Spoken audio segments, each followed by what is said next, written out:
Bueno, muchas gracias a Carlos por esa introducción biográfica, también recordando nuestros inicios trabajando juntos, donde en realidad le debo mucho también a Carlos en mi relación y mi ingreso a la universidad, así que también es un reconocimiento mutuo.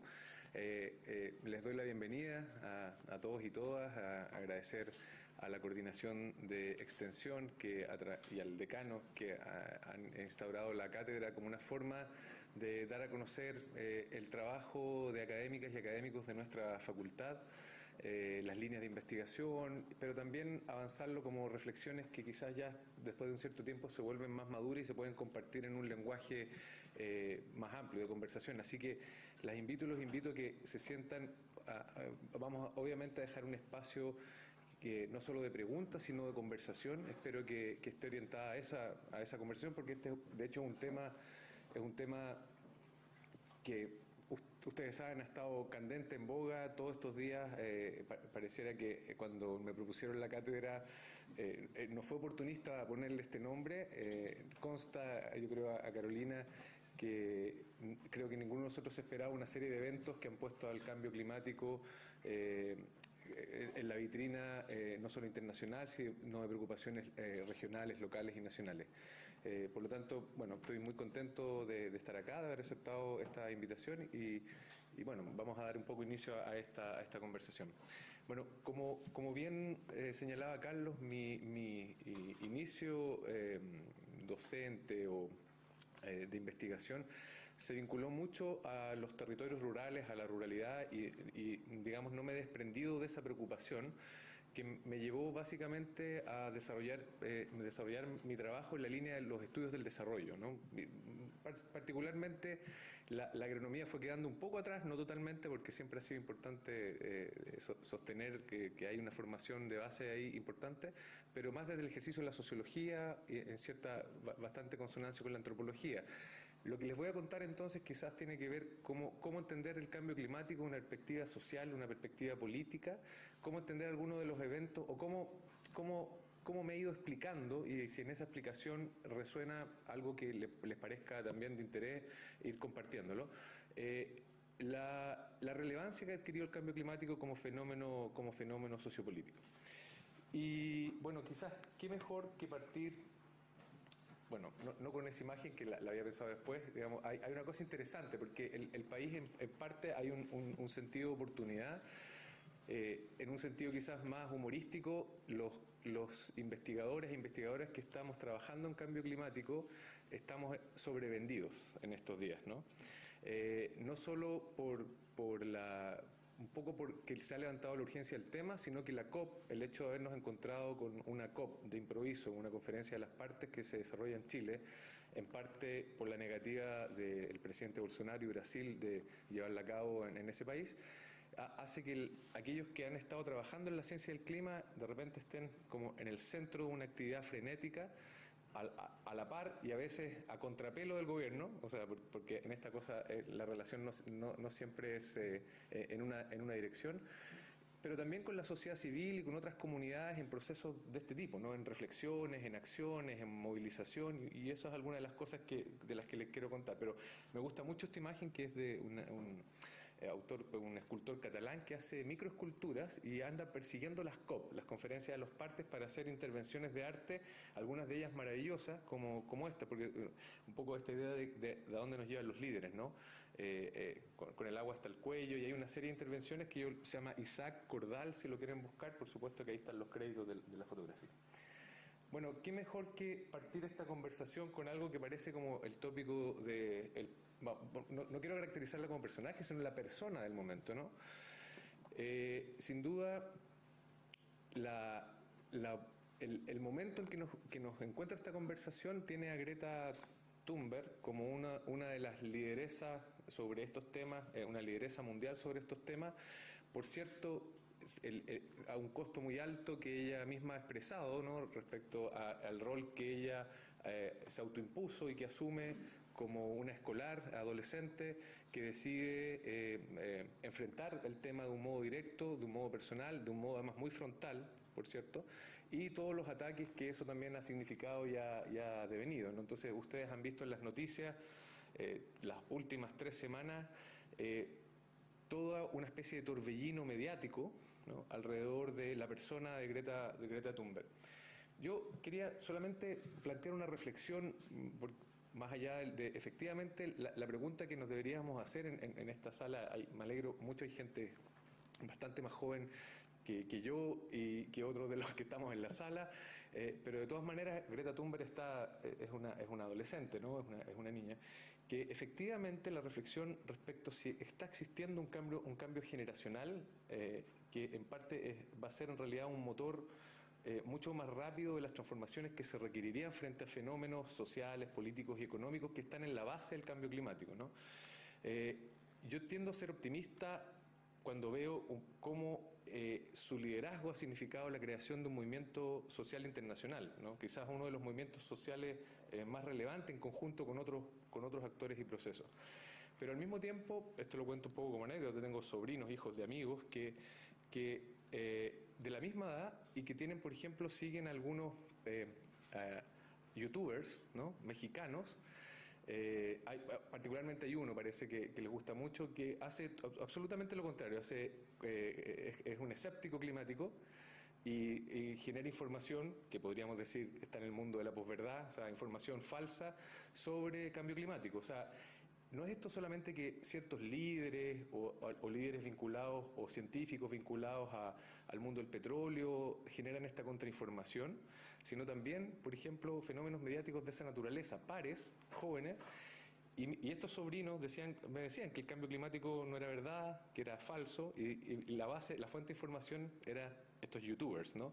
Entonces, hay que relativizar un poco el peso que le damos a una generación emergente, donde este tema sí es un tema, porque también están esos mismos jóvenes que son parte del descrédito, es decir, hay una especie de una réplica de la sociedad adulta también en un plano generacional. No habría por qué esperar que fuera distinto, digamos, también están aquellos que le quitan crédito a este fenómeno y eso es bastante elocuente en las redes sociales.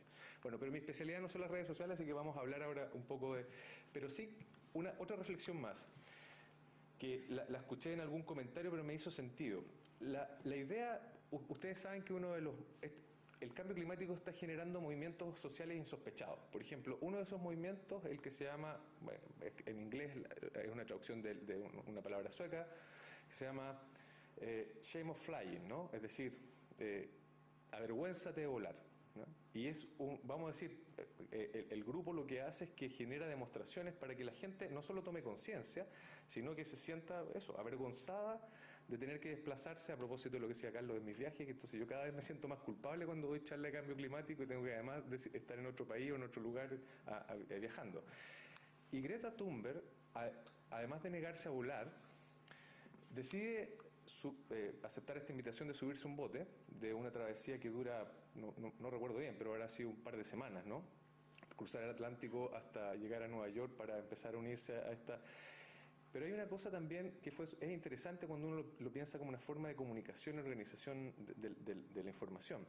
Es muy distinto si Greta Thunberg, no solamente por la inconsecuencia que podría haber sido, porque se lo podrían enrostrar, se sube a un avión y en 2 horas está en Nueva York, que si durante 2 semanas tiene un seguimiento mediático y periodístico preparando su llegada, si se marea o no en el bote, ¿no? y todo lo que eso genera. Es decir, esto también tiene una relación con la velocidad de la información, que aunque es muy instantánea, genera oportunidades de comunicar, vamos a decir, como en slow motion, ¿no? Es decir, es muy distinto, ¿no? Haberse subido al avión, que haber estado 2 semanas en el ojo de los medios y de la comunicación a partir de esto. Entonces eso es bien interesante también. Bueno, y qué decir, yo inicié un seminario que se llama La Sociología del Cambio Ambiental Global, con un grupo de estudiantes que les dije que no vinieran porque si no se iba a repetir la historia, pero entre el inicio, fines de agosto y ahora fines de septiembre, además del viaje de Greta y todas las noticias que no quise poner porque están ocurriendo mientras hablamos, estaban también los incendios en distintas zonas del Amazonas, ¿no? La Amazonía boliviana, la Chiquitanía, la Amazonía brasileña, etcétera. Pero también, no sé si alguno de ustedes reconoce esta foto. Si es una imagen que les resulte familiar o la hayan visto en los medios. Bueno, este es el funeral de un glaciar. ¿Ya? Este es el funeral, me perdonarán por la pronunciación porque no soy islandés, pero algo así como Okiokul, ¿no? El nombre cariñoso es OK, OK, ¿ya? Ahí hay una imagen del Okiokul en 1986, esa es la imagen de 2019, y en un acto que solamente podemos calificar de tremendamente político, porque aquí está el punto, es decir, el cambio climático es un fenómeno natural, pero que ha entrado en un lento y diverso y gradual proceso de politización. Una de las formas de politización es, por ejemplo, eso, ¿no? Expresar la muerte de un glaciar, ¿no? El funeral de un glaciar. Y hace apenas 3 días, los suizos hicieron una performance alrededor de la desaparición del glaciar Pisol, que indagando un poco me doy cuenta que de 1850 a la fecha hay 500 glaciares en Suiza que han desaparecido, ¿ya? 500. ¿Ya? Muchos de ellos no tenían nombre. Entonces, Pisol, en el caso de Suiza, no es la muerte del primer glaciar, como lo sigue en Islandia, ¿ya? Ahora quiero mostrarles, pasar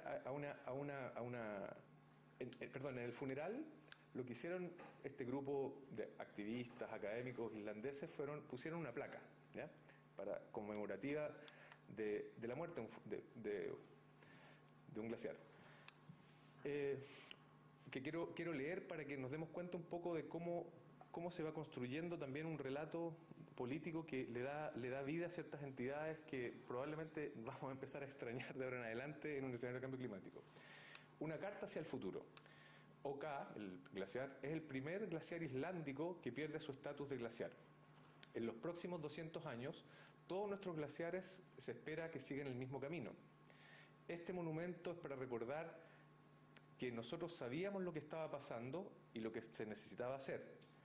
Solo ustedes sabrán si lo hicimos. Está interpelando el futuro, ¿no? Y establece cuál era el nivel de partes por millón de CO2, que pasa a ser una nueva métrica también para expresar, ¿no? Es decir, no solamente estamos como contando año calendario, sino que empieza a establecerse una nueva métrica que es de las partes por millón de CO2 y CO2 equivalente a la atmósfera. Hace rato que pasamos la famosa barrera de los 400 partes por millón, que ya indicaban que había ciertos cambios que se entendían como irreversibles, por lo menos la ciencia del cambio climático así lo expresaba. Pero no, ¿para qué ir tan lejos, no? Esta es otra foto del colega René Garraud del Centro de Ciencias del Clima y de Resiliencia, que es el consorcio universitario en el que también participa la Universidad Austral, que ha trabajado el tema cambio climático desde ya varios años, financiado por el Estado. Esta es la laguna Aculeo, con fotos de 2009, 2013, 2015, 2017, 2018, 2019. No sé, algunos de ustedes son de la zona central, es una laguna cuya la fuente del agua es principalmente de origen pluvial y de zonas nivosas y algunos acuíferos que la alimentaban. Pero aquí concurren varias cosas. Esto es para ejemplificar que el cambio climático es la expresión, se intensifica procesos que están ocurriendo que también tienen orígenes muy locales, ¿no? Muchos dicen que lo que ocurre realmente en Aculeo es una suma de cosas. Por ejemplo, la parcelación de agrado, que convirtió todo eso en una zona de veraneo en Santiago, y todas las casas tienen piscina, quieren regar sus prados, sus extensos prados, etc. El uso del agua para usos recreacionales más allá de la laguna. El robo de agua, ¿no? Que también se ha denunciado por parte de agricultores de distinto tamaño que hacen robo de agua, entonces el agua no alcanza a llegar. Y sumado a que este mismo centro ha reportado que Chile está entrando al 9º año de una mega sequía, ¿no? Que es algo no reportado en los últimos 100 años, porque las sequías en Chile duraban 2 cuando más 3 años, y llevamos 9 años de una mega sequía donde la zona central, y esa es otra de las noticias que ustedes deben haber escuchado estos días, está declarada en zona de emergencia por efecto de la sequía desde la 4ª región hasta la 7ª, ¿no? Entonces, ¿a dónde nos lleva un poco la conversación? Mostrándole algunos ejemplos de cómo hay efectos que pueden estar en escalas locales o en escalas globales y que requieren formas de ser representadas como un problema, ¿no?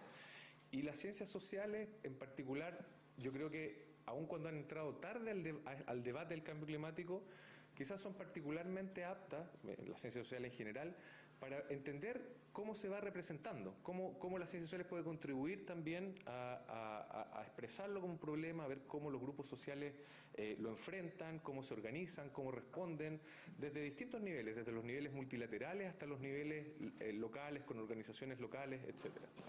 Ahora, para que esto ocurra, aquí sí, obviamente esto no tiene sentido de una clase, pero sí de una cátedra respecto a es necesario ver cuál ha sido como la trayectoria conceptual y por qué los conceptos que hay detrás de esto importan, ¿no? Lo primero, hay un autor, un historiador de las ideas, un politólogo chileno que se llama Fernando Estensoro, que escribió un artículo hace unos años bien interesante explicando. Ahí más entendí por qué la idea de crisis ambiental no es una idea dada, sino que es una idea que se ha socializado, que se ha construido a partir de ciertos eventos, particularmente situados en los años 60 y 70, ¿no? El surgimiento de un ambientalismo, textos que estaban entre la filosofía ambiental y la ciencia, como el Rachel Carson en La Primavera Silenciosa, los límites del crecimiento, del Club de Roma, también la validación de la ecología como una ciencia. Él identifica 5 o 6 fenómenos que, sumado a ciertos desastres ambientales que ocurrieron entre los años 60 y 70 y hasta los 80, empieza a ser viable la idea de una crisis ambiental y una crisis ambiental global. Entonces ese es como un primer concepto. Sobre ese concepto se empieza a desarrollar un ambientalismo, una preocupación por la relación sociedad-naturaleza, que podríamos decir en términos prácticos se expresa como en dos ámbitos: el estudio de la relación sociedad-naturaleza o del medio ambiente como algo todavía externo a los humanos, los problemas socioambientales que generan muchas de nuestras actividades.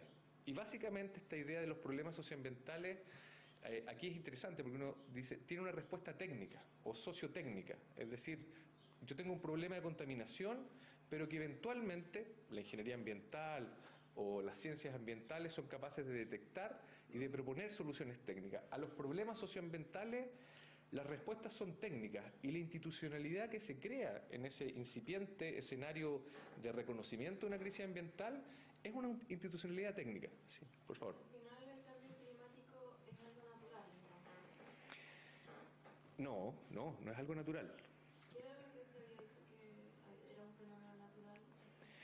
Que sobre el fenómeno natural tenemos que entender también cómo se construye el cambio climático como un fenómeno social y político.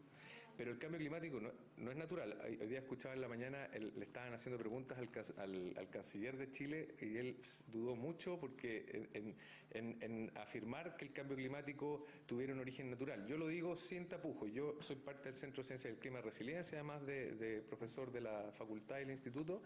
Yo he llegado a un convencimiento con la evidencia de otros colegas de la ciencia que el cambio climático solo lo podemos llamar cambio climático, con ese nombre, así lo dicen mis colegas muy taxativamente, cuando a la variabilidad natural del clima ya se le suma la variabilidad impuesta por la acción humana, ¿ya? Y eso ya está reconocido, está estudiado, y yo definitivamente no estoy entre los escépticos. Ahora, respeto que pueda haber opiniones en otro sentido, pero fundado en lo que yo conozco, en lo que he leído y en lo que he conversado con los colegas, yo no tengo duda de que enfrentamos un cambio climático que solamente se puede llamar como tal porque hay un efecto de la acción humana en ese incremento de la temperatura, ¿ya? Yo no traje gráficos respecto a eso, pero lo que sí quería decir, y tu pregunta es buena, es decir, a la explicación de esa variabilidad natural, sobre la que todavía están concentrados muchos los científicos, y de la variabilidad antrópica, en la que están concentrados otros científicos, es decir, tratar de entender el delta entre cómo cambia el clima por factores naturales, incluidas cosas como la radiación solar, etcétera, cómo ha cambiado por la acción humana, ¿ya? Y eso está estudiado. Yo digo que además de aquellos que están en la ciencia de la Tierra, las ciencias naturales, las ciencias sociales tendremos que entenderlo como un fenómeno sociopolítico, ¿ya? Es un fenómeno que necesita ser representado. En último término, y aquí quizás hago la historia muy corta porque es un poco el mensaje final, pero en último término es verdad que no es un problema de la Tierra, sino es un problema de los humanos, ¿ya? Entonces, Quizás tampoco significa la quinta extinción, la sexta extinción masiva, quizás pero sí cambian dramáticamente las condiciones de vida para los seres humanos. ¿Para siempre? No necesariamente, pero mira, yo he escuchado a Maísa Rojas, que no sé si ustedes han escuchado de Maísa Rojas, es una una climatóloga de la Universidad de Chile y que es la delegada presidencial para la COP, nombrada por el presidente Piñera, pero es una persona, una mujer brillante, joven, una científica que le invito a tratar de seguirla y leerla. Y Maísa Rojas nos explicó en alguna reunión interna del CR2 algo que yo no podría reproducir exactamente en términos científicos, pero la idea es la siguiente. Esto es como cuando tú calientas el motor de un auto, ¿no? Hay una cierta temperatura que ya se alcanzó, que aun cuando hoy se bajen las emisiones a cero, la inercia que lleva el sistema climático, ¿no?, hace que esto al menos va a durar entre 100 y 200 años, ¿no?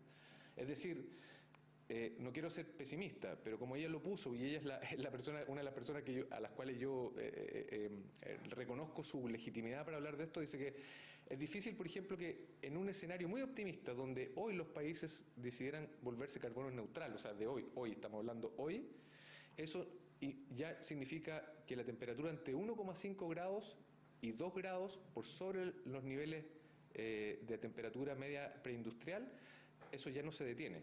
Es decir, hay que asumir que vamos a vivir al 2050, los que vamos a estar vivos, o nuestros hijos, o nuestros nietos, en el año 2050 vamos a vivir ya 2 grados Celsius en temperaturas promedio. Eso no significa que en todos los lugares el efecto sea de calentamiento, porque el sistema climático es una cosa bastante compleja.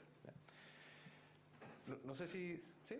Bueno, los problemas socioambientales entonces eran un problema más bien técnico. Se pueden resolver con ingeniería, con leyes, con institucionalidad que es capaz de dar cuenta de los efectos, de mitigar los efectos de contaminación.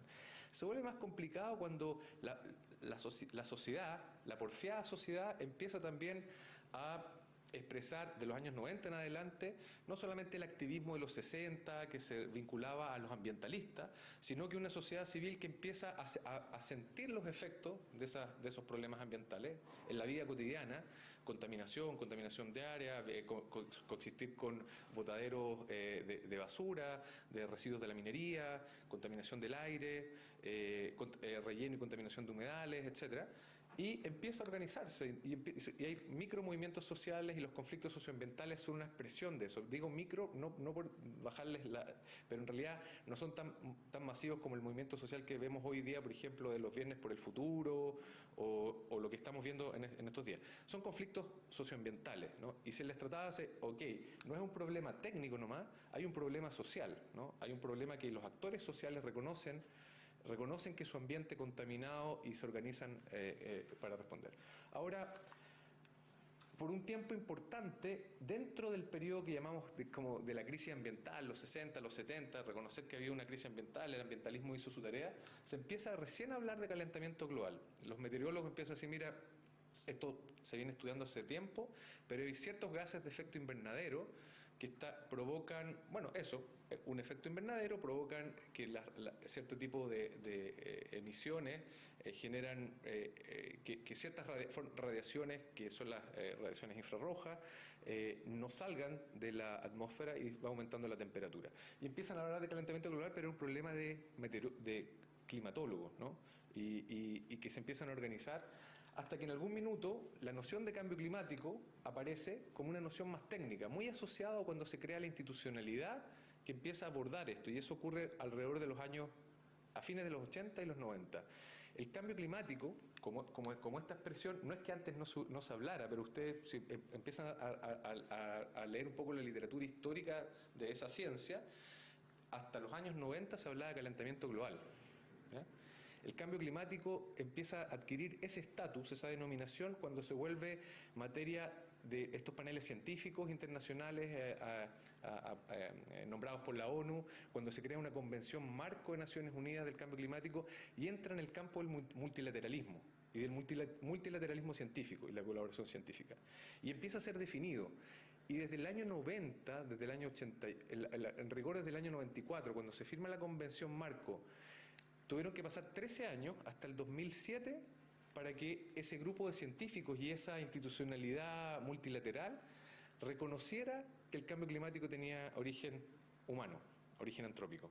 Porque solo el 2007, el cuarto informe del panel intergubernamental de cambio climático nombrado por la ONU, los científicos reconocen que la evidencia indica que el cambio climático, nombrarlo así, significa reconocer un aumento de las temperaturas por efectos de la acción humana.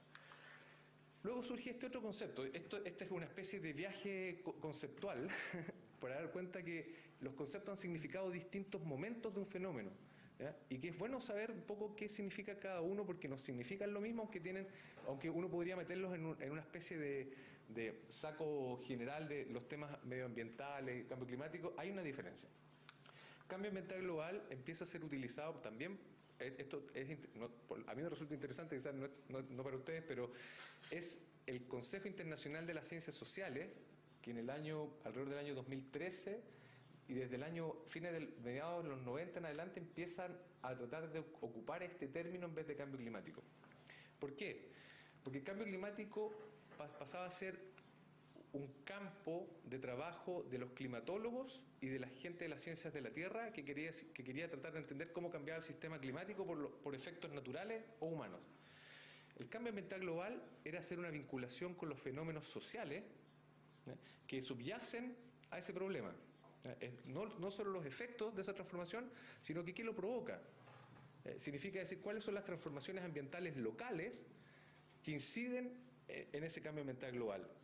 Deforestación, cambio de uso de suelo para la agricultura, para la ganadería, aumento de la contaminación industrial, de las emisiones por actividad industrial, acidificación de océanos por actividad también antrópica, etc.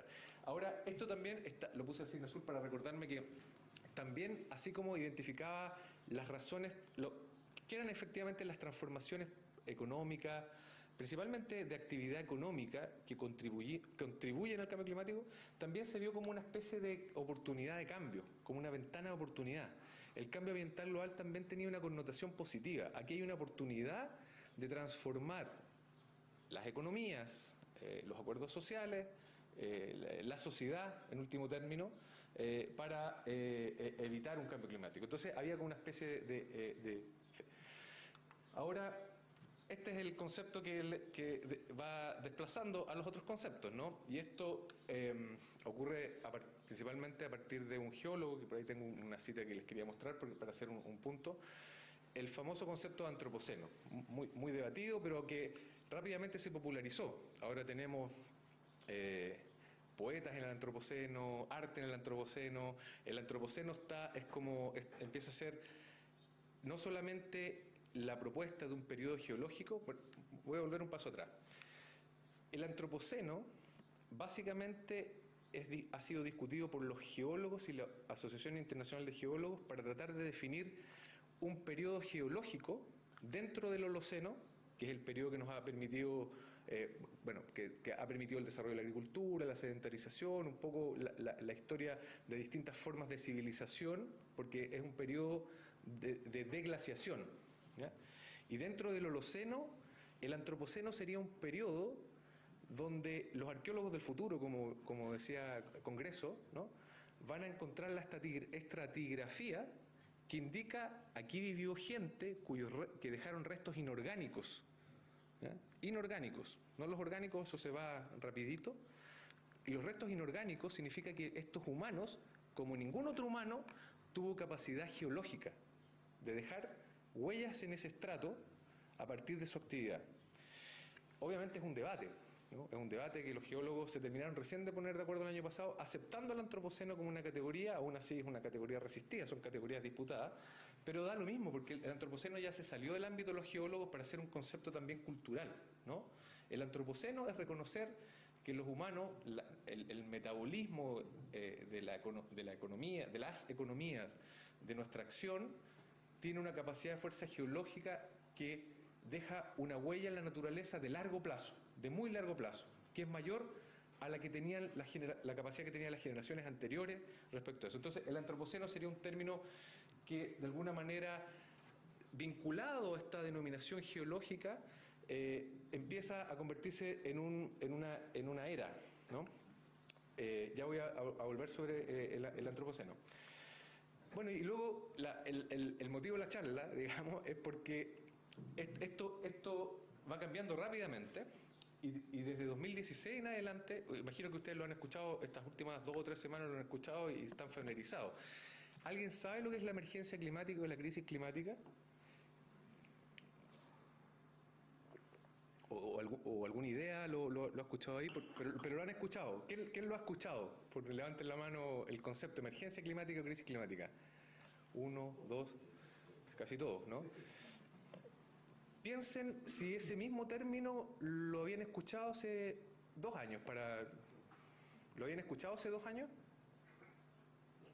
No, es eso, porque es un cambio conceptual, es un cambio de denominación, ¿ya? Y ese cambio de denominación lo que expresa es otro nivel de la acción, de la coordinación y la acción política de actores que ya no son estatales, ¿ya? Y aquí una cosa interesante. El cambio climático es el cambio climático que los científicos nos permitieron evidenciar, pero también es el cambio climático de la ONU. El cambio climático es un acuerdo del multilateralismo político y científico. La emergencia climática, o la denominación de crisis climática, es cuando grupos de la sociedad civil empiezan a hartarse de la velocidad de ese multilateralismo y empiezan a proponer acción directa, ¿ya? Empiezan a demandar que no solamente se aceleren los acuerdos, sino también a ejercer acción directa. Y eso ocurre, aquí lo tengo escrito, hay una declaración del estado de emergencia climática que fue propuesto por un grupo de científicos en Australia en 2016, pero que tuvo tal prendimiento que distintos grupos de la sociedad civil lo empezaron a firmar, y más interesante que eso, porque empezaron a firmarlo unidades subnacionales. En este momento hay 19 países que lo han firmado la declaración del estado de emergencia climática, 19 países. Hay unos países que uno pensaría que no lo firmarían y lo han firmado, no sé, Irlanda, Francia, el Senado argentino. Ahí obviamente hay un problema que no es el Ejecutivo, pero el Senado argentino también aprobó declarar en estado de emergencia climática. ¿Qué significa eso? Significa que cuando pasan los estados o las jurisdicciones, por ejemplo, muchas municipalidades de California o Colorado en Estados Unidos, que son como más vanguardistas en los temas ambientales, lo han firmado. Se estima que alrededor de 1.900 unidades jurisdiccionales, que serían como equivalentes a municipalidades o en el mundo, lo han firmado, aproximadamente cubriendo alrededor de casi 300 millones de habitantes. A eso se suma que ya hay una red de casi 8.000 universidades, ¿ya? Que también han firmado el estado de declaración de emergencia climática.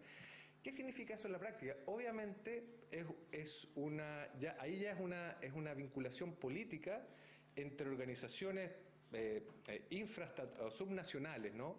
De gobiernos locales, universitarias y de la sociedad civil, que demandan destinar recursos a la acción directa respecto al cambio climático, porque además sienten sus efectos de modo más directo. Se entiende que en los lugares donde esto ha ocurrido, eso probablemente el nivel de afectación de esa población es más evidente, es más directo, o el nivel de convencimiento. Yo a veces digo, claro, por ejemplo, de las universidades chilenas, hace poco lo firmó la Universidad de Chile. La Universidad de Chile, Enio Vivaldi, firmó el convenio de las universidades, el acuerdo de las universidades, de declarar a las universidades en estado de emergencia climática. ¿Y qué significa ese compromiso para las universidades en ese caso, ¿no? Significa que tienen que destinar recursos a 2 posibles momentos: o se vuelven carbono neutrales como institución al 2030 o al 2050, lo que significa acelerar la velocidad en que sus procesos institucionales se alinean con metas que también son globales, además de otras acciones que tienen que ver con el ámbito de la educación y la investigación, etcétera. Obviamente uno podrá decir que la firma de acuerdos puede ser una cuestión meramente indicativa o declarativa, pero cuando uno ve un poco la velocidad en que ocurren, es como que la gente se da cuenta que no se quiere quedar abajo, ya sea por motivos institucionales u otros.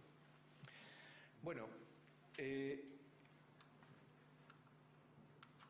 una reflexión antes de pasar a lo del antropoceno. Esta es la definición original de Paul Crutzen en 2002, un premio Nobel que en realidad es un químico, no es un geólogo, pero que hace esta propuesta del antropoceno, ¿no? Como una denominación que él proponía por los efectos de la acumulación de emisiones de gas de efecto invernadero. Estaba dejando una huella de cambio que era destacable dentro de los últimos 10, 12 milenios, y aquí destaco dos cosas: él ubica esto a la par de la invención de la máquina de vapor, ¿no? Lo que básicamente significa, no es arbitrario, porque en realidad los científicos han podido demostrar a través de los testigos de hielo, los sedimentos de lagos, son técnicas que más o menos ven qué nivel de carbono había en una determinada época, que efectivamente ahí empieza el incremento, el aumento de los gases de efecto invernadero, particularmente de dióxido de carbono en la atmósfera, y que tiene que ver con el inicio de una revolución industrial basada en el carbón y los combustibles fósiles, ¿no? Ahora, yo lo que quería decir aquí, obviamente como buen cientista social, uno tiene que dar la voz respecto a que el antropoceno como denominación es una denominación que, aun cuando hace esta distinción histórica general, al mismo tiempo es ahistórica, ¿ya? ¿Y qué es lo que proponen entonces algunos cientistas sociales para decir el antropoceno? No es suficiente, porque el antropoceno es una denominación que responsabiliza a un periodo de la humanidad y a toda la humanidad como si fuera un conjunto. Dice, no, el antropoceno no debería llamarse antropoceno, debería llamarse capitaloceno, ¿ya? Porque el problema no es la revolución industrial, sino un modo de producción. Un modo de producción donde la acumulación, las características que tiene que ver con la expansión del capitalismo, el capitalismo temprano asociado a la revolución industrial, obviamente no es el mismo capitalismo de hoy. Pero las expresiones de ese capitalismo, desde el capitalismo financiero o el capitalismo extractivista, las expresiones de esos capitalismos están en la base de un modo de producción que es finalmente el problema, ¿ya? Entonces, el problema, y aquí esto también es una idea que anticipa un poco el tono de la conversación. El cambio climático no es un problema medioambiental, y yo llegué a ese convencimiento hace rato, ¿no? Es un problema de desarrollo, es un problema del modelo o de los modos de desarrollo. Entonces, hay que parar de considerar el cambio climático un problema ambiental. Hay que sacarlo de la idea de que es solamente un problema en la relación en relación del hombre con el medio ambiente, o los humanos con el medio ambiente, sino que es un problema del modo de desarrollo. Los niveles de emisiones que se vinculan al cambio climático a través del uso de combustibles fósiles y la acumulación en la atmósfera se asocia a un modo de producir basado en un sistema de producción bien identificable. La energía disponible y barata a partir de esos combustibles, y ojo, porque también hay también un elemento respecto al extractivismo, porque, por ejemplo,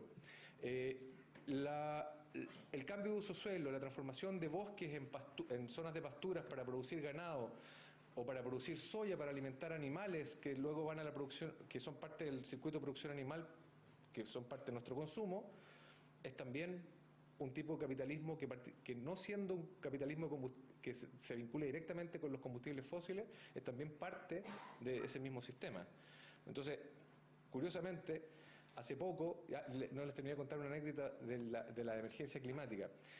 El London College, que es una universidad bastante prestigiosa en Inglaterra, y Goldsmith, otra universidad también bien prestigiosa, a propósito de ese acuerdo de emergencia climática, decidieron que en sus casinos universitarios no se puede vender carne.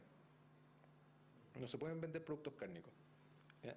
Entonces, la universidad hace una vinculación directa, a propósito de algunas columnas que han salido de colegas de nuestra propia universidad, también defendiendo los sistemas ganaderos, dando a entender que esto es bastante más complejo, pero hace una apuesta, por ejemplo, por reconocer que la forma de producción industrial de carne también es parte del problema, porque no es solamente el metano que producen las vacas, sino que la deforestación, como lo que ocurre en la Amazonía, para incorporar zonas de pastura, para producción animal intensiva, zonas dedicadas a la producción de soya en Argentina y una serie de otros circuitos y relaciones. Entonces, les quería poner esa anécdota. Entonces, autores como Jason Moore o Donna Haraway defienden la idea de que no debemos nombrar antropoceno al antropoceno, sino capitaloceno, para reconocer la particularidad histórica exacta, porque aquí lo que tendríamos que decir es que lo que está en el centro de esto, ¿ya? De esto no es una relación en cómo la sociedad ha destruido la naturaleza, ¿no? Podríamos decir que lo que está al centro es que la concepción occidental, dicotómica, de sociedad-naturaleza, ha permitido formas de apropiación, regímenes de apropiación de la una para la otra, ¿ya? Una de esas formas de apropiación, que empieza en el siglo XX, es el capitalismo, que además genera una doble apropiación, porque no digamos que es toda la sociedad la que se beneficia de esa apropiación, sino son grupos de la sociedad que explotan a otros grupos de la sociedad para apropiarse de ciertos elementos, factores o recursos de la naturaleza, ¿ya? Ahora, esto significa que tendríamos que pensar que el problema entonces está en esta relación, en pensar que por mucho tiempo esa relación ha estado marcado por formas de capitalismo que generan esta doble apropiación. La apropiación del trabajo, ¿no? Que no lo remunera adecuadamente o sus excedentes permiten parte de esa acumulación, y la apropiación de algunos de estos grupos de los beneficios de la naturaleza, la propiedad de la naturaleza o los recursos, ¿no? Y eso lo vemos nítidamente. Entonces, estas autoras, como decía Donna Haraway y Jason Moore, dicen, no podemos olvidar entonces que lo que está al centro es un modo de producción que desde una época colonial temprana se ha vuelto predominante y nos ha hecho dejar de ver otras formas de relación, no necesariamente dicotómica, con esto no necesariamente hablo de armoniosa, pero no necesariamente dicotómica, y no necesariamente centradas en el capitalismo o el capitalismo destructivo, ¿no? Sino otras formas de actividad económica en las cuales los regímenes de apropiación o los regímenes de uso son variables, ¿no? Y se vuelve también un trabajo interesante para las ciencias sociales, para los antropólogos, los sociólogos, empezar a tratar de escrutinar esas formas hoy. Y aquí volviendo a la presentación de Carlos, curiosamente muchas de esas formas todavía subyacen en territorios rurales, ¿ya? En economías campesinas, en territorios indígenas, ¿ya? Donde la relación sociedad-naturaleza no es esa relación instrumental regida exclusivamente por formas de apropiación, ¿ya? No exclusivamente, ¿no? Y eso significa entonces volcarnos a ciertas prácticas, a ciertos saberes, a ciertos conocimientos que están en ese reservorio de la ruralidad, del mundo indígena, que son dignas de observar. Yo no quiero decir con esto que ciertas formas, por ejemplo, cosmovisiones o prácticas indígenas reemplacen completamente una especie de ontología occidental para empezar a producir de otra forma. Estoy diciendo que hay que prestar atención a la multiplicidad de formas de producir, a la multiplicidad de formas de relación social-naturaleza y cuestionar aquellas formas de esta relación que efectivamente son destructivas, ¿no? Y nos ponen en una encrucijada respecto a esa destrucción. Dos ideas para terminar, porque me dijeron 45 minutos, van 40, pero para dejar un espacio de conversación. Hay como tres ideas. La idea de que el cambio climático hoy tiene que avanzar hacia un proceso de democratización. Ha avanzado en realidad, no tiene que avanzar, no lo digo yo, ha avanzado. Afortunadamente, cuando digo democratización, significa que hay que reconocer el valor de la ciencia, de la ciencia que permitió representarlo como un problema global. Hay que reconocer ese valor. Creo que no tiene mucho sentido en este caso también culpar a la ciencia de alguno de estos problemas. La ciencia ya tiene suficiente fantasma, sino que la ciencia ha tenido un rol importante en esto. Pero aquí esto no se mareen en verlo, pero estamos en una etapa donde el número de actores sociales, esto es un esquema que hice en alguna presentación, el número de actores sociales que participan de la problematización del cambio climático, de la definición del cambio climático y qué hacer ha ido aumentando. De pasar de científicos del clima y ecologistas y de pasar después al mundo político, multilateral, de los medios de comunicación, ahora los grupos se han incrementado. Entonces, hoy, por ejemplo, muchos territorios indígenas y pueblos indígenas tienen una actitud activa y propositiva respecto a qué hacer con sus territorios en relación al cambio climático.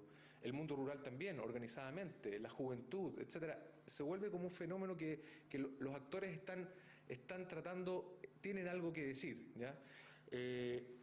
A propósito de eso, por ejemplo, hay acuerdos que se toman en el multilateralismo como los proyectos de reforestación, el famoso REDD, que los grupos indígenas han decidido organizarlos paralelamente, no al alero del multilateralismo, porque finalmente encuentran que esos mecanismos lo que hacen son mecanismos como de cooptación, ¿no? Es como que le empiezan a decir, ya empiezan a poner las condiciones sobre las cuales se empiezan a relacionar, por ejemplo, con el bosque, cuando uno de los informes más recientes del IPBES, que es el informe del Panel para la Biodiversidad y los Servicios Ecosistémicos, que salió ahora en abril, dijo que los territorios mejor conservados en el mundo son territorios indígenas. Entonces el problema de conservación nunca ha sido en los territorios indígenas y rurales, ¿no? Y rurales, sino justamente, y la idea entonces de imponer ciertas normas, ciertos criterios, pago por servicios ecosistémicos en territorios indígenas, suena como una contradicción, porque esos son los territorios bien conservados, ¿no? Y justamente algunas de las lecciones son cómo estos grupos están haciendo planteamientos, ¿ya? No solamente autárquicos, sino también compartiéndolos con otros grupos de cómo mover esta discusión hacia adelante. Bueno, el otro concepto es el de transformación, ¿ya? Uno es el de democratización. Ocurre que hay más grupos y actores sociales que están implicados en esto. Y esto significa, este es un esquema, dos ideas.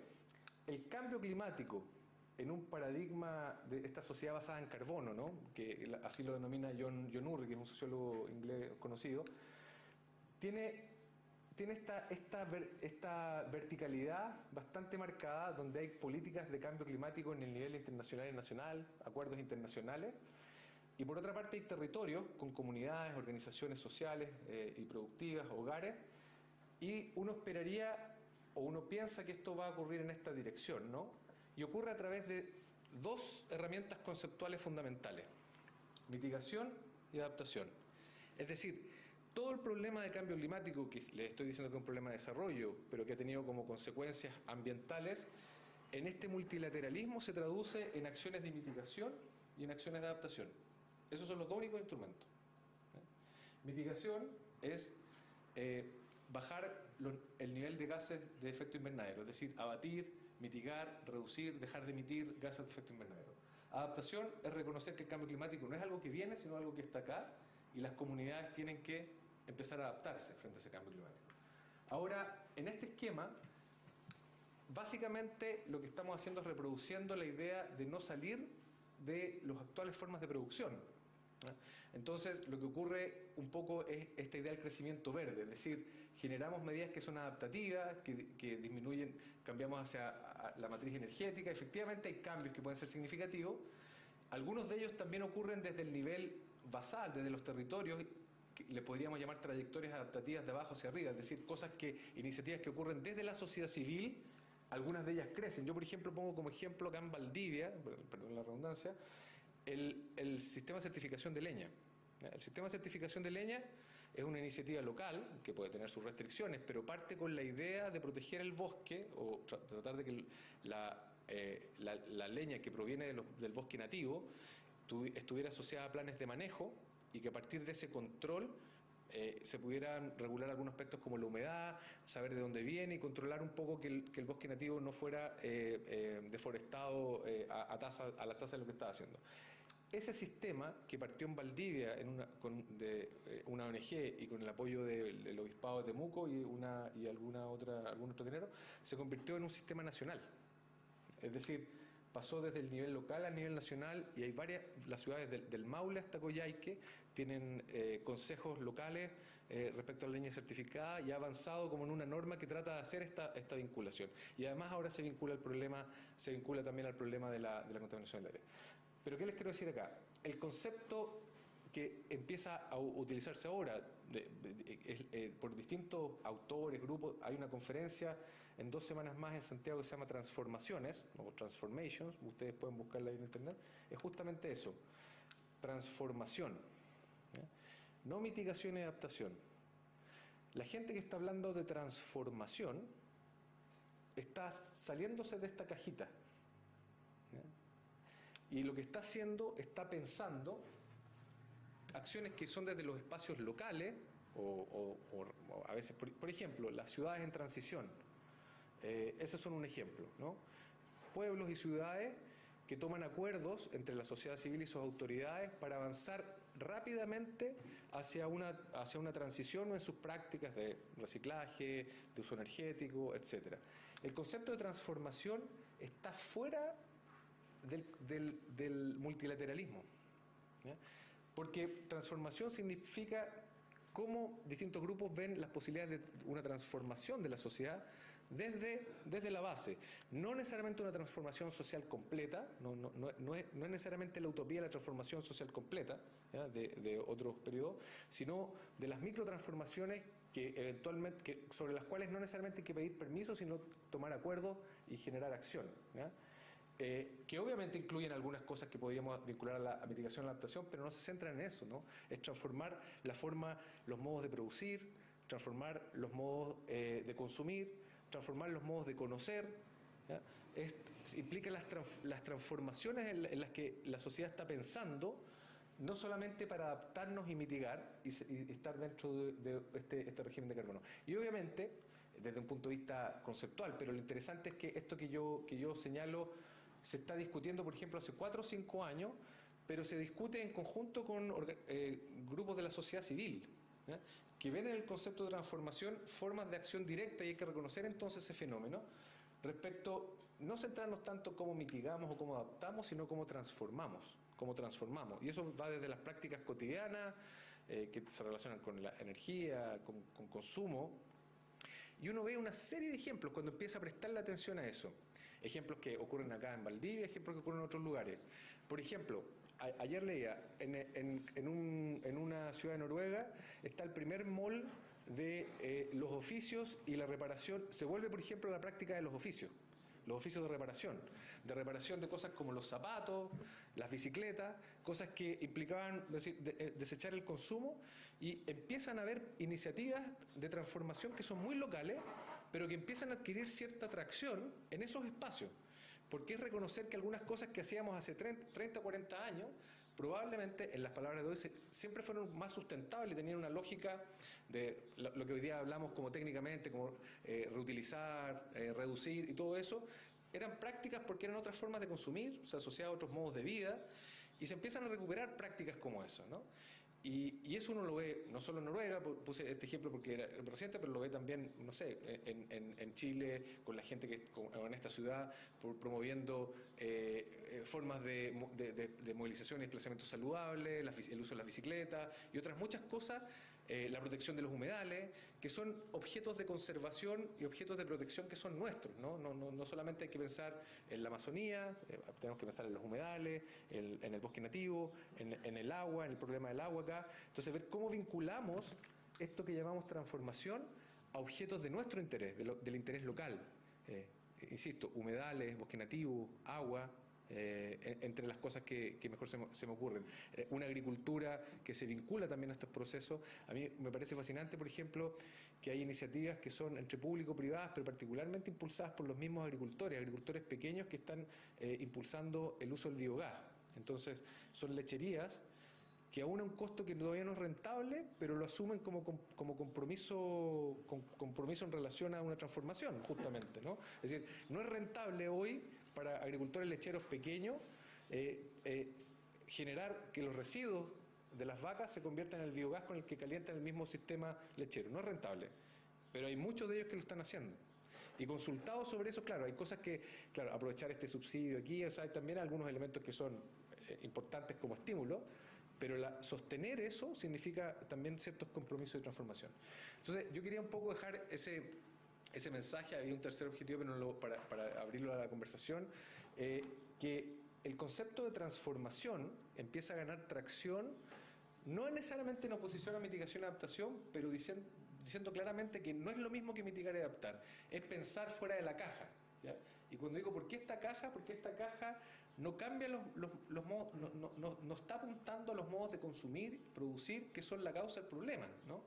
Y como no tenemos la expectativa de que haya una vara mágica respecto al cambio en el modelo de desarrollo, aquí voy a decir una palabra que a esta altura yo creo que no escandaliza a nadie, pero hace 3, 4, 5 había que decirla con cuidado. Hay que empezar a hablar de decrecimiento. ¿Ya? Los que están trabajando en el concepto de transformación hablan de crecimiento. Ustedes se darán cuenta que yo no voy a ser candidato ni a alcalde, ni a presidente, ni a parlamentario, porque el momento en que yo digo de crecimiento, en el actual escenario se acaba la carrera política, o sea, nuestros líderes siguen hablando de crecimiento, ¿no? No hay un presidente que diga, compañero, voten por mí, mañana vamos a decrecer, ¿no? No ocurre. Pero realmente, parte de estos procesos transformativos significa cómo uno hace una transición hacia un decrecimiento, como decía Sergei Latouche, un decrecimiento sereno, un decrecimiento inteligente, un decrecimiento pensado, que significa desacelerar aquellos procesos que justamente son destructivos, ¿no? Y retomar ciertas prácticas en que esos procesos probablemente iban más a la par de la regeneración y recuperación del medio ambiente y de los ecosistemas. Lo dejo hasta aquí porque tenía un par de ideas, pero mejor que escuchar sus reacciones, sus comentarios y conversar un poco. Gracias.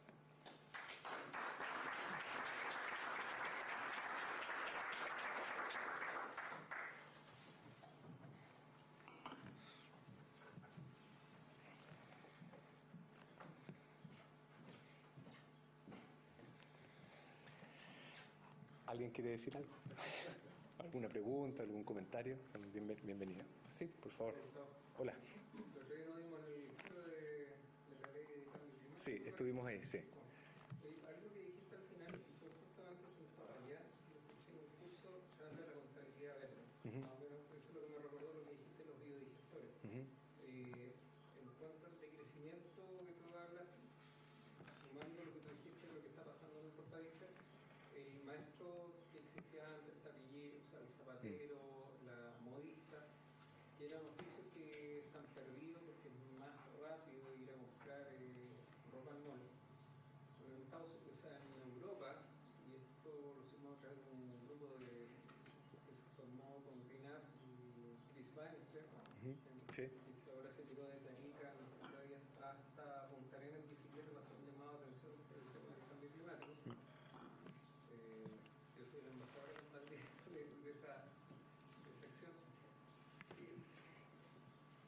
Se habla mucho de que el consumismo, especialmente de ropa, es uno de los actores fundamentales del tema, digamos, de este cambio climático, el mal uso del agua y los recursos.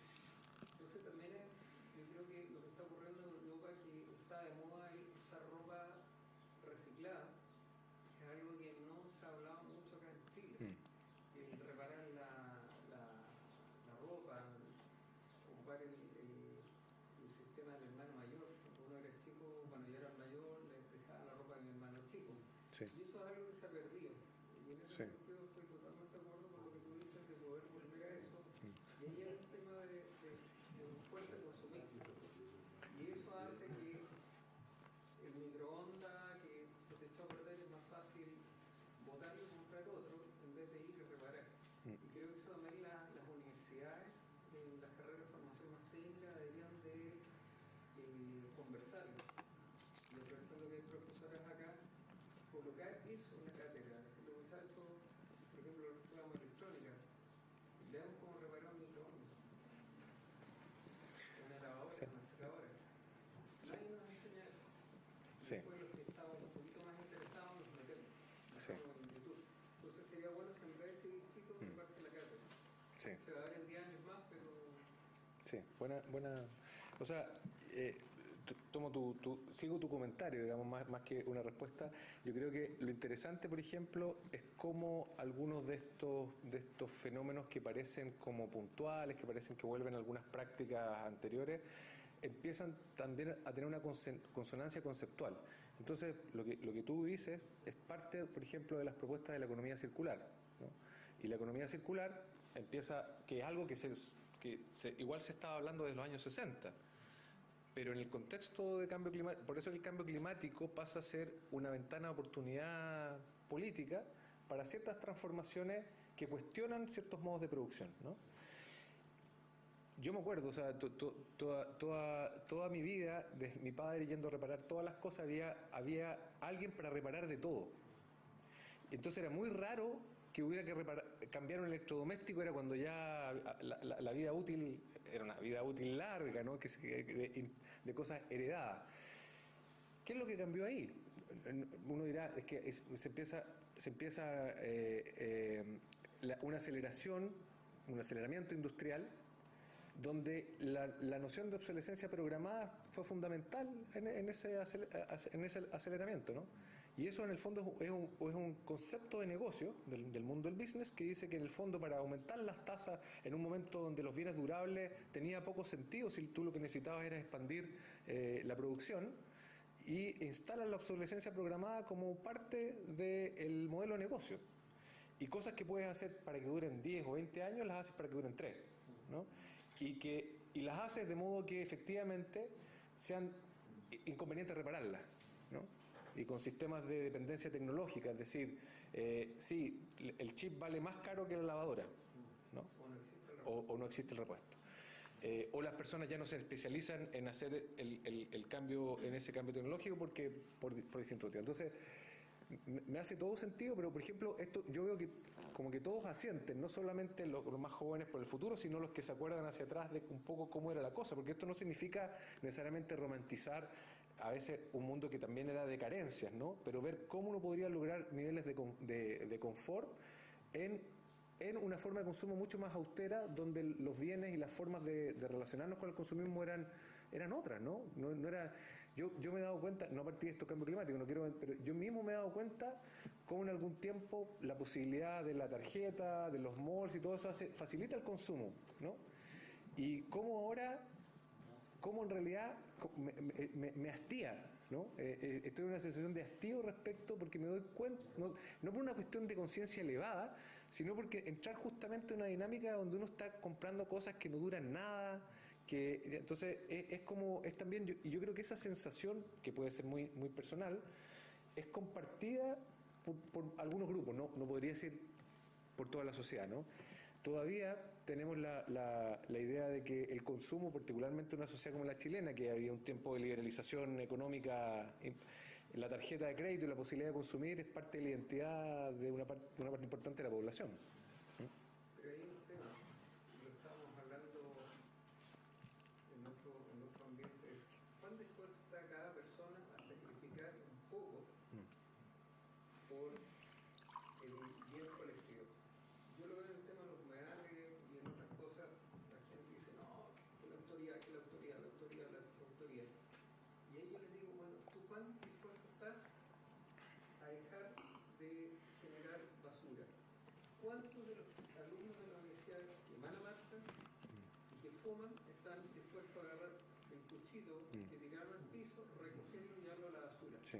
Separar los filtros o el yogur, sacarle el envoltorio para poder reciclar. Y ahí es donde yo tengo una crítica y una autocrítica de que en vez de decir soy ambientalista, mejor decir soy un ambientalista imperfecto, reconocer también la culpa personal y no quedarse solamente en las palabras, sino que actuar un poquitito más. Sí, sí, bueno, lo comparto. Ahora, quizás el sociólogo que ahora habita en mí dice que en realidad el nivel de respuesta individual a esto es importante cuando uno lo ve desde el punto de vista personal, pero de un punto de vista social, y entendido lo social como formas asociativas de dar respuesta, el nivel individual es insuficiente porque radicarían nomás en el comportamiento de los individuos la posibilidad del cambio, que no la niego, ¿no? O sea, pero digo, en realidad el nivel de respuesta requiere formas de asociación y acuerdo.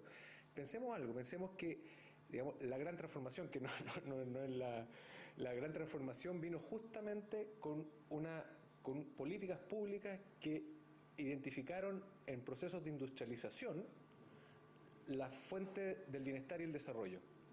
Y eso está operacionalizado básicamente con la idea del crecimiento económico, pero un crecimiento económico que se vincula a la posibilidad de la agregación de valor vía industrialización.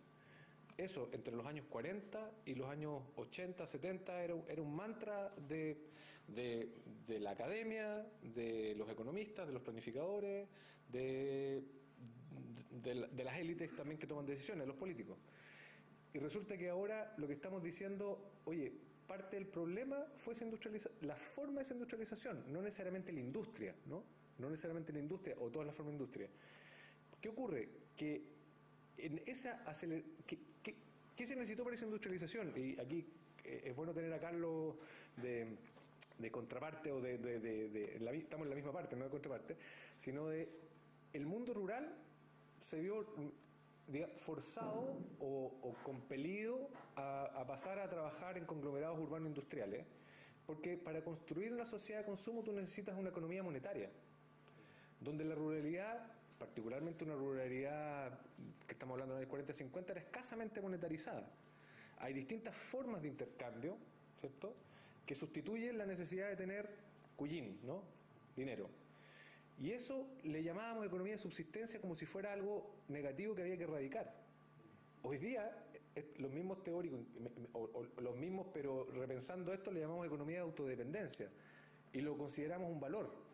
Y pensamos cómo es que en realidad movimos a tanta gente de esa autodependencia para volver en realidad a economías de subsistencia que dependen de un salario en ciudades segregadas, donde en realidad tienen que emplearse para cubrir todas sus necesidades. Ahora, ¿cuál es el punto de esto? Porque dice, claro, hubo una transformación que movió a la gente para crear esa sociedad de consumo. Sin un salario, tú no puedes comprar esos mismos bienes industriales para para los que trabajas en su sistema de producción, entendido esto como una especie de sistema. Lo que estamos, yo creo que viendo hoy un poco, no es es que estamos viendo esto como un nivel generalizado. Estamos observando iniciativas donde esas cadenas largas que implicaba la industrialización se vuelven a cortar, ¿ya? Por ejemplo, este es un ejemplo, de nuevo, ejemplos puntuales, pero en realidad creo que hay que nutrirse de esos ejemplos. La cooperativa de consumo responsable de La Manzana, de acá de Valdivia. Un caso valdiviano, ¿cierto? No es una cosa que va a cambiar la forma en que los valdivianos consumen, no cambia la forma en que los mismos cooperados, la gente los sigue yendo al supermercado, pero una parte importante de su consumo se han asociado y lo han organizado para cortar las cadenas. ¿Y cortar las cadenas en qué sentido? Yo quiero saber qué como y a quién le compro, ¿no? Y en ese cambio, podría decir virtuoso, se establece una forma económica diferente, ¿eh? Y no se destruye la economía, pero se crea otra economía y otra forma de relación en ese espacio. ¿A qué voy con esto? Que tenemos que pensar formas, es difícil cuando uno está dependiente, por ejemplo, vive de un salario y trabaja 9 horas, pero formas en que las cadenas de producción y consumo en todos los niveles se acortan. Si tú tienes una casa que tiene un techo, puedes ser productor de energía. Si tú tienes una casa que tiene un jardín, puedes producir parte de tus alimentos. Si tú tienes una bicicleta, te puedes desplazar, ¿ya? Yo no digo que esto sea una receta para todos, lo que hay que pensar es cómo cada uno de nosotros, ¿ya?, empieza a integrar circuitos también donde no solamente es un consumidor, ¿ya?, sino también puede, en la medida de lo que es posible, también ser un productor, ¿ya?, al tiro. Y pensar que parte del mundo rural, por ejemplo, cuando hablamos hoy día recuperando el patrimonio rural, volviendo a la identidad territorial rural, ¿qué estamos haciendo? Estamos diciendo, mira, qué lindo era esto antes de que lo transformáramos en esa otra dirección, ¿no? Estamos recuperando valores, formas de producir productos que se habían perdido justamente por esa acelerada modernización y transformación de la vida que empujó justamente al campesinado y a la gente del mundo rural afuera. Y cuando encontramos valor hoy en eso, encontramos cierta sintonía que no solamente lo pueden hacer los campesinos, sino lo pueden hacer también gente que vive en la ciudad en la medida de lo posible, ¿no? Esto aquí ya me vuelvo activista también. Entonces claro, si uno tiene un techo puede producir energía, si uno tiene un huerto puede producir su alimento, y si uno puede andar en bicicleta puede andar en bicicleta. Perdón. Con respecto a eso mismo, o sea, cómo el Estado de Chile le garantiza a las personas de que va a poder usar ese techo para producir energía, cómo el Estado de Chile le garantiza a esas personas que va a poder usar su jardín para producir su comida. Sí. Tiene que haber una última flechita desde la parte de transformación hacia políticas también, o sea, tiene que haber una transformación hacia lo político, Sí. donde el Estado de Chile se vuelva como un agente para que las personas puedan acceder a su autonomía.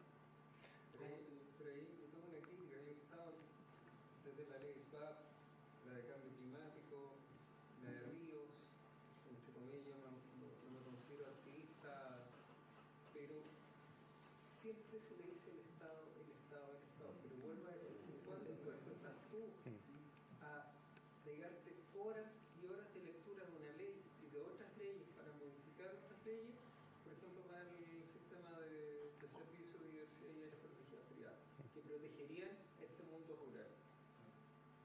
tema de cambio climático. ¿Te has escuchado esto? Pero se han metido, entonces ahí yo vengo una crítica, no es que no vaya en contra. No todos los pactos Claro, son lo mismo. pero por eso, ¿cuánto estoy yo dispuesto para poder generar eso? Y por después ir sentado y con propiedad a decirle al Estado, mire señor, yo estudié esto. Porque es fácil pedir, yo te puedo pedir, anda a dejarme a mi casa en tu bicicleta. Pero ese costo lo estás asumiendo tú y yo me voy sentado en tu bicicleta, lo más cómodo.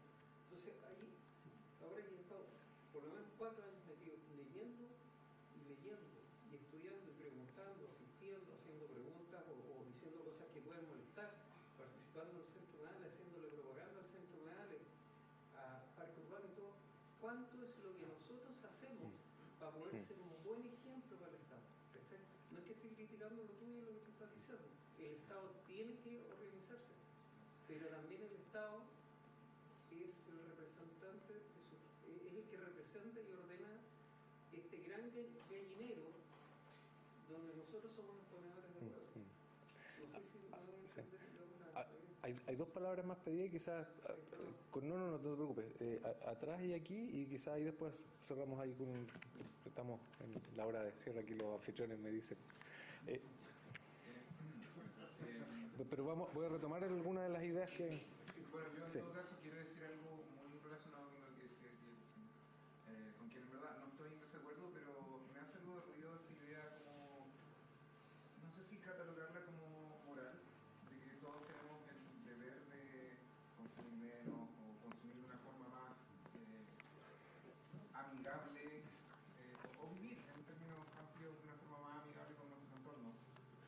Pero, bueno, personalmente yo no soy alguien conocedor de este tema, de hecho esta es una de las primeras veces que me acerco. Pero en general cuando veo como el tema de la emergencia climática, o digamos, hay ciertos datos que se repiten como clichés. Y hay uno de ellos que dice que, no recuerdo bien la estadística, pero que pongamos alrededor del 70% de las emisiones de carbono o de CO2 son emitidas por, pongamos, 100 transnacionales en el mundo. Dicho eso, ¿qué implicancia puede entonces tener realmente como estas formas de vida, de consumo, de relacionarnos que nosotros podamos tener en tanto que implicancias morales, en contraste con las implicancias realmente políticas del capitalismo global? No sé si me explico. Sí, te explicas. Buena pregunta. No sé, quizás pueda recoger para ver si puedo tratar de hilar alguna forma de cierre junto con sus comentarios o preguntas. Por favor. Bueno, neófito total del tema, pero a ver, me inquietan dos cosas. El por qué Trump está diciendo lo que está diciendo, se está negando a esto, esa es una cosa así como para tener una opinión suya que conoce el tema, pero y lo otro es que lo que usted dice transformación tiene un costo. Yo pediría, ¿quién sabe el costo-beneficio, la relación costo-beneficio de transformar versus el costo-beneficio de seguir haciendo lo mismo de hoy? Porque una vez que convenzamos a nuestros políticos de crecer, el costo-beneficio es mayor que el seguir, probablemente ahí está, podría ser de ayuda. Sí, muy bien, sí. Bueno, sí, aprovechamos entonces una cuarta y... Sí. Aludiendo un poco a lo que dijo el joven, porque Chile es un caso bien particular y en ese sentido, digamos, ¿cómo se podría o cuál sería como el lineamiento en el caso particular de Chile a mitigar o estar dentro o fuera dentro de lo que es mitigación, adaptación o transformación cuando de partida las aguas están dentro de la lógica del libre mercado?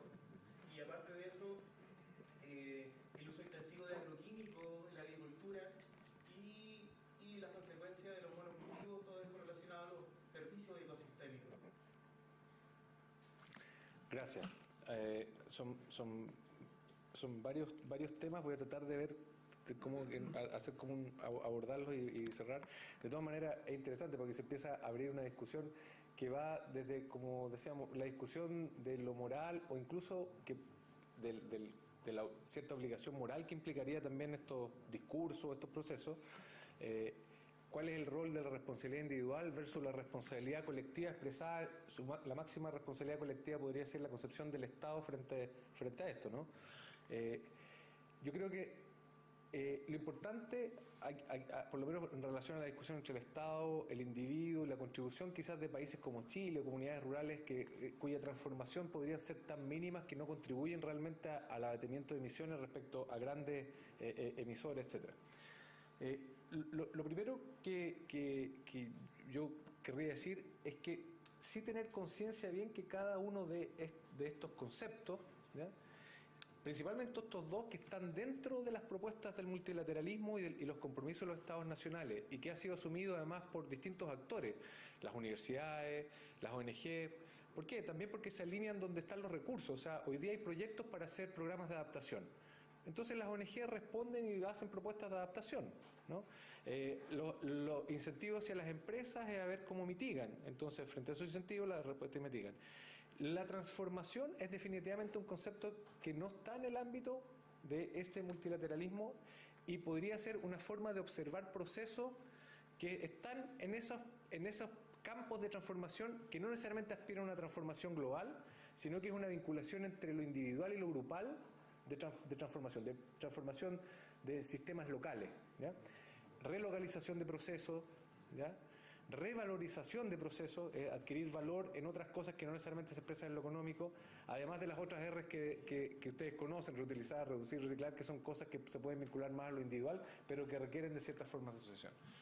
La mitigación es responsabilidad de las corporaciones, realmente. Todos podemos contribuir a mitigar, pero las grandes emisiones, los grandes emisores, son las industrias, ¿no?, y otras actividades de tipo industrial. Entonces, los responsables de la mitigación son los estados y las corporaciones. Cómo los estados le ponen el cascabel, el gato, al nivel de emisiones. Ahí hay un rol del Estado, súper marcado. ¿Qué ocurrió? Que en el año 97, a propósito de lo que decía usted de Trump, ahí era con Bush, en el año, 2001, en la conferencia de las partes de Marrakech, lo que se va a hacer, Estados Unidos dijo que nunca iba a firmar el protocolo de Kioto, que era un protocolo de reducción de emisiones, de compromisos de emisión de estos países. Frente a eso dijo, lo que hay que hacer, hay que adaptarse. La adaptación surge inmediatamente después, como propuesta política, cuando Estados Unidos dice que él no va a mitigar, ¿ya? ¿Y la adaptación qué hace? ¿Desplaza la responsabilidad política a quién? ¿Quién se adapta? ¿Se adaptan los estados? ¿Se adaptan las corporaciones? Se adaptan las personas, las comunidades, los gobiernos locales a veces sufren los procesos de apoyar esos procesos de adaptación. Hay un desplazamiento del sujeto de la transformación, ¿no? Entonces, obviamente esto tiene un contenido político, lo que llamaba democratización, pero que significa una desresponsabilización o un desvío de responsabilidad también respecto a los actores que tienen efecto. Transformación, aquí que esto sea verde, no quiero decir que aquí caben todo el activismo hippie, ¿no?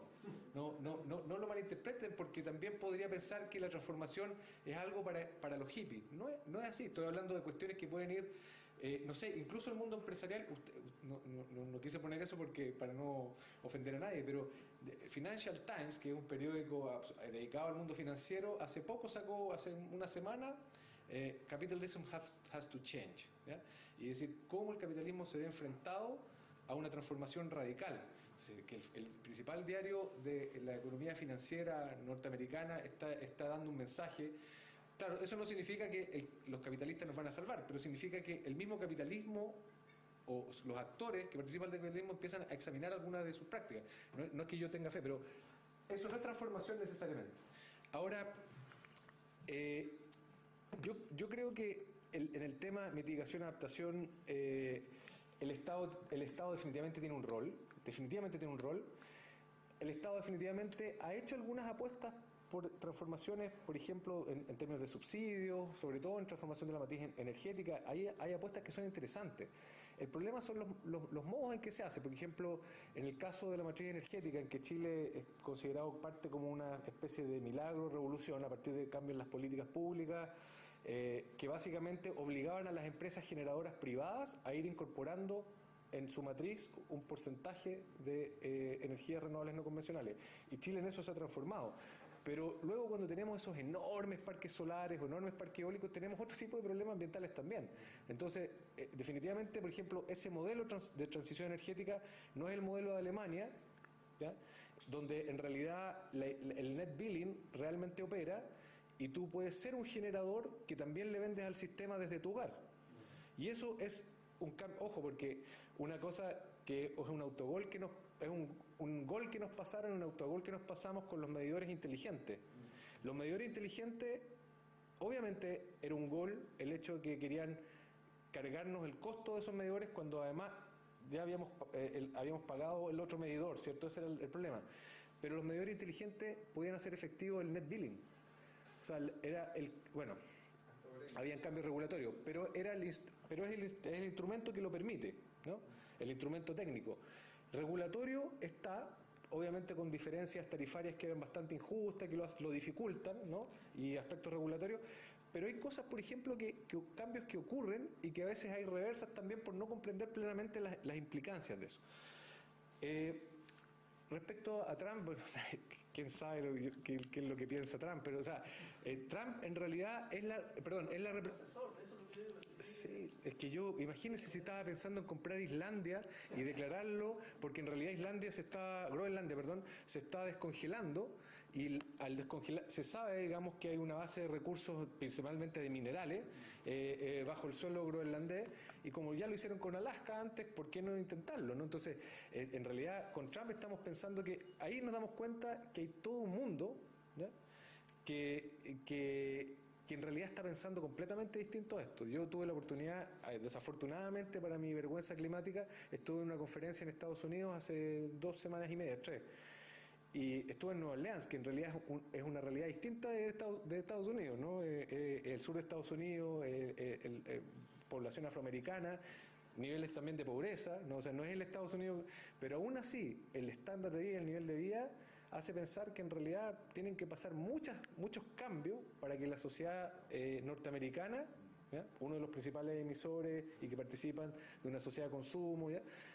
Se transforme. Y si ellos son los principales emisores y es una sociedad que está completamente afinada con ese modelo, claro, una opción es estar completamente negativo y decir hasta aquí no más llego, y lo otro es ver cómo nuestros propios espacios de vida y de acuerdo a cada uno a sus creencias y criterios y a las obligaciones morales que considere o no, contribuye a ciertas transformaciones, porque finalmente, y aquí sí, con esto cierro, el mensaje de Maíz Roja para mí fue súper claro, digamos, y ahí no me pierdo. Y yo no es que le tenga fe a Maíz Roja, sino a partir de la evidencia que ella demuestra. Esto llegó para quedarse y no es algo que va a pasar, sino que está, ¿no? Es algo que está. Entonces tenemos que aprender, vamos a tener que empezar a conocer los cambios que producen 2 grados más de temperatura, o vamos en 1,2, 1,3, ¿cuánto vamos a llegar a 2 grados más de temperatura media? ¿Qué significa eso para los regímenes hídricos? ¿Qué significa eso para la agricultura? ¿Qué significa eso para las ciudades costeras? ¿Qué significa eso para la salud?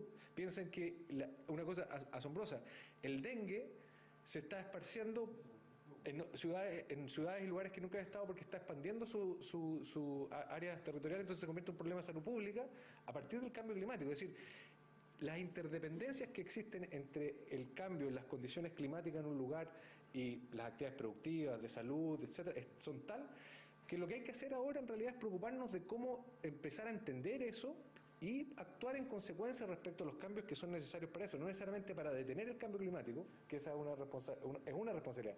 La otra es ver cómo empezamos a adoptar formas de vida que se vayan ajustando a eso. Por ejemplo, una cosa evidente, en Santiago tienen que dejar de tener pasto en las casas, porque en 2 o 3 años más es probable que no tengan agua, ¿eh?